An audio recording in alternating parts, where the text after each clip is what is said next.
Okay, Anne, you spent quite a bit of time in Australia recently, so why don't you talk about that? I really liked living in Australia. I was an international student and I studied education at the University of Sydney. And living in Sydney was fantastic because I could go to the beach anytime I wanted. And there was a great nightlife in Sydney. There were lots of great clubs. And people were very, very friendly and easygoing. And I met a lot of international people living in Sydney. Mm-hmm. How long were you there?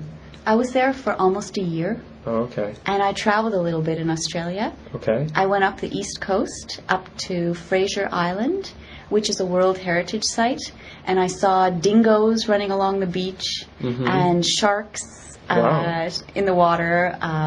We climbed cliffs and went through a rainforest and went camping. And then we went up to the Whitsundays, which is a bit further north. And the further north you go in Australia, the hotter it gets.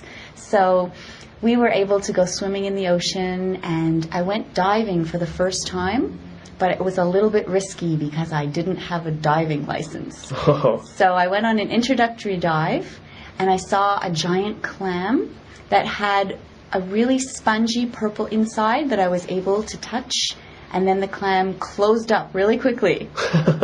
So did you lose your finger? Almost. Almost. You're lucky. It's funny, you go in the water and you think, you worry about sharks, not clams. Exactly. Will you be going back to Australia soon?